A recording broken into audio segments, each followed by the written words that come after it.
Olá pessoal, na aula de hoje a gente vai falar sobre mais alguns fenômenos em que foram sendo verificados, principalmente em laboratórios, que não eram observados na natureza, ou pelo menos não facilmente observados na natureza.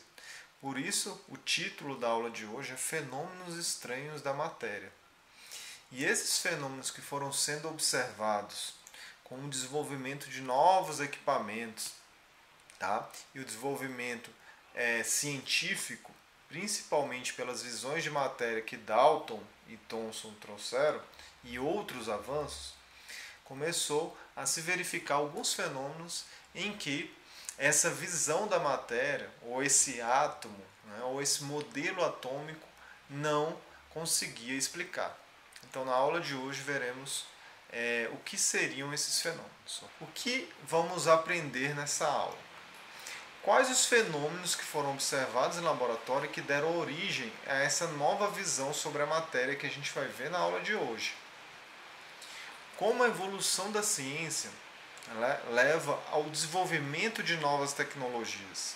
Então a gente vai ver, com a aula de hoje também e com as aulas anteriores, como que se deu esse desenvolvimento, tá, de tecnologia a partir de uma nova visão científica sobre a matéria, certo?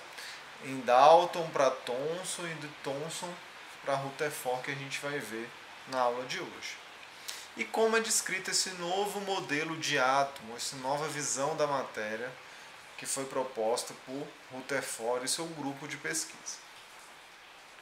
Vamos começar essa história então falando sobre Wilhelm Röntgen. Por que vamos falar dele? Porque ele foi uma das primeiras pessoas, tá, que verificou esse tipo de fenômeno estranho da matéria. Tá? Em 1895, ele estava estudando aqueles tubos catódicos, aqueles raios, né, catódicos, que Thomson também utilizou nos seus estudos e que fez com que ele criasse, né, ou desenvolvesse uma nova visão sobre a matéria, um novo modelo atômico. E aí, nessa pesquisa, Röntgen verificou um fenômeno bastante intrigante. Röntgen está aí, né, muito atualizado na moda, né, com essa barba. E aí está aqui o tubo catódico.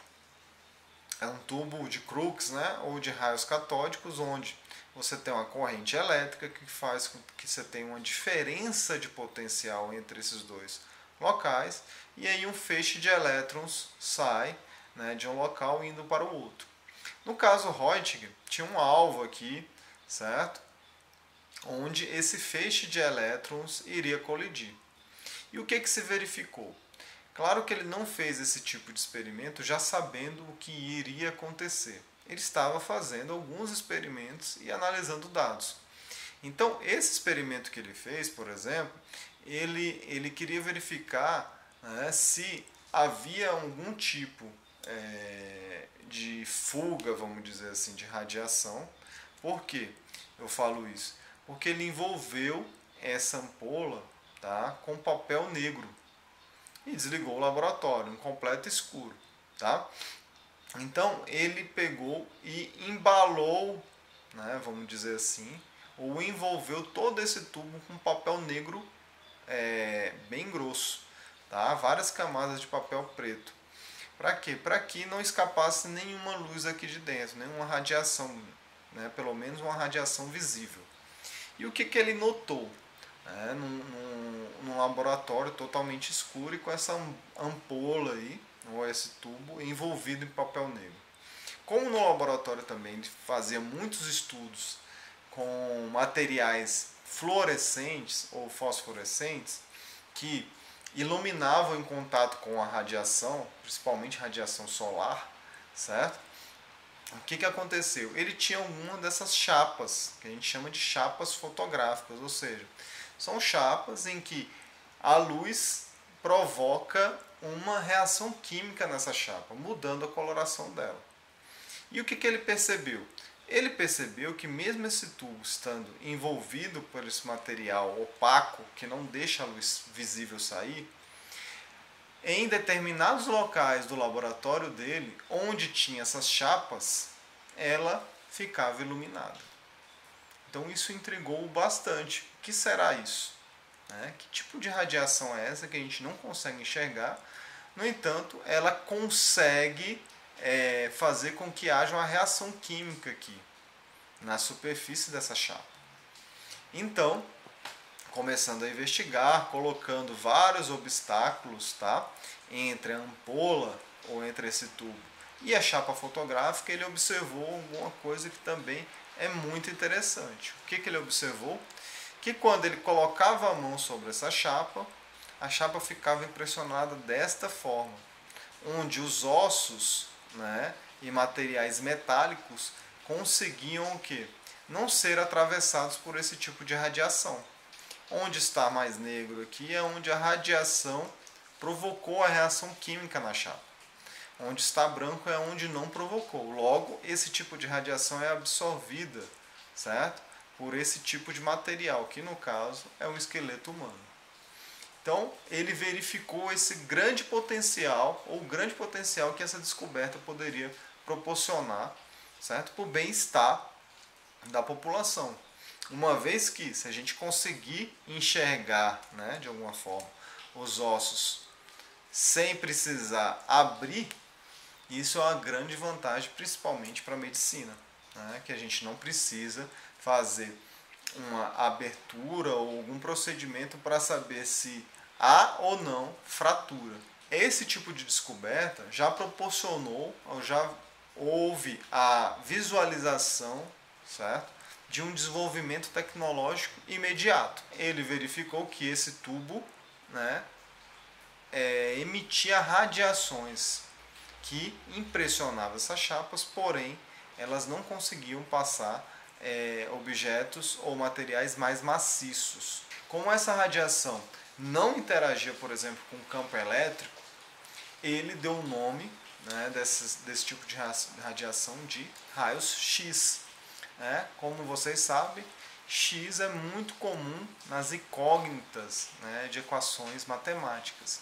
Então, como não se sabia direito as propriedades desse tipo de radiação, deu o nome dessa radiação de raios X. Outro tipo de estudo que teve, encabeçado por Henri Becquerel, foi o que?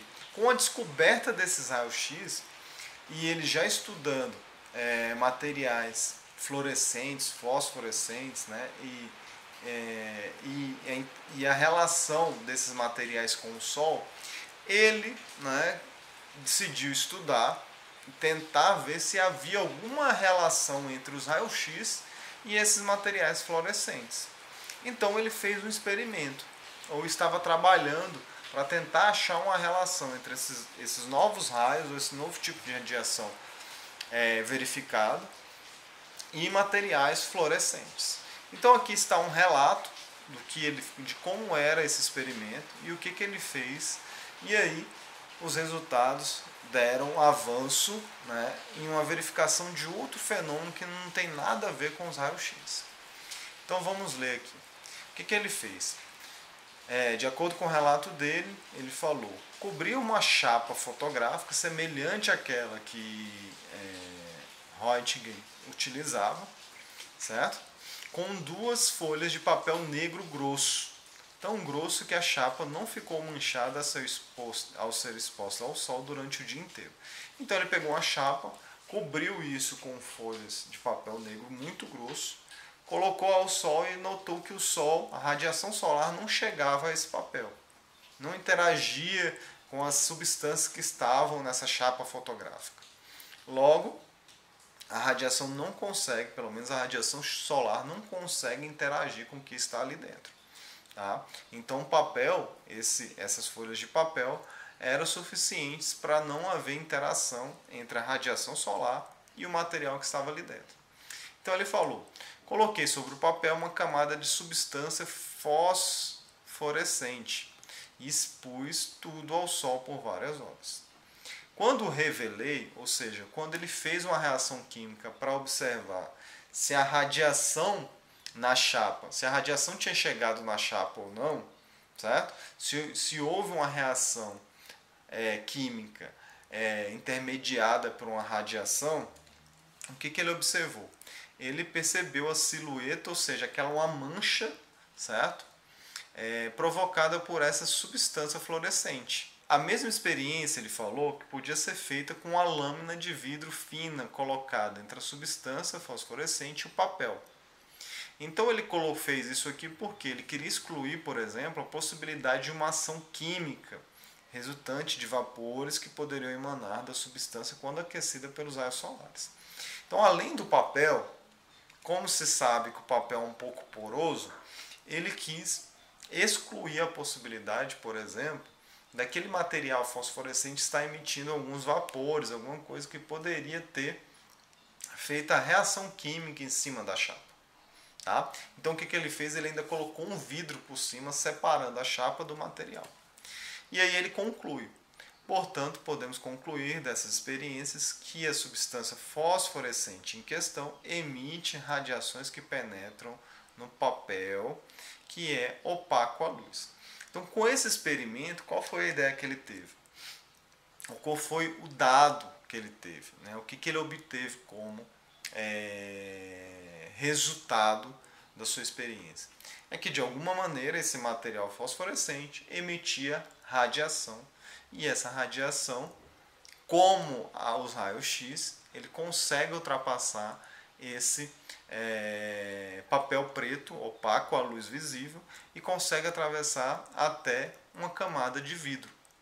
Então, por isso que ele fez essa relação com os raios-x, muito parecido a esse tipo de radiação, tanto dos materiais fosforescentes como aquela radiação provocada pela aqueles tubos de raios catódicos. Como ele morava em Paris, realizava os experimentos em Paris, e Paris, né, fica vários dias nublado, certo?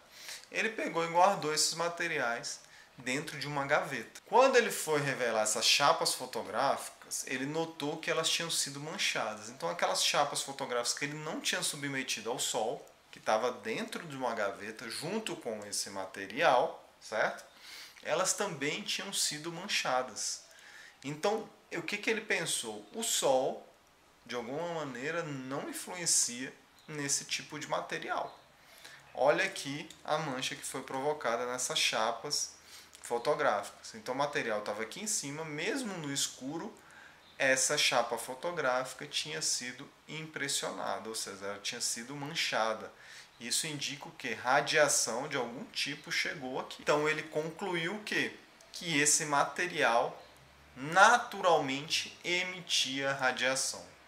Logo, ele descreveu esse material como radioativo, ou seja, aquilo que tem atividade para emitir radiação. Esse material naturalmente emite radiação, logo ele foi chamado por Becquerel como radioativo, e a gente tem aquele outro fenômeno que é uma radiação proveniente de um tubo de raios catódicos. Dois fenômenos bastante estranhos e que não dá para ser verificado na natureza.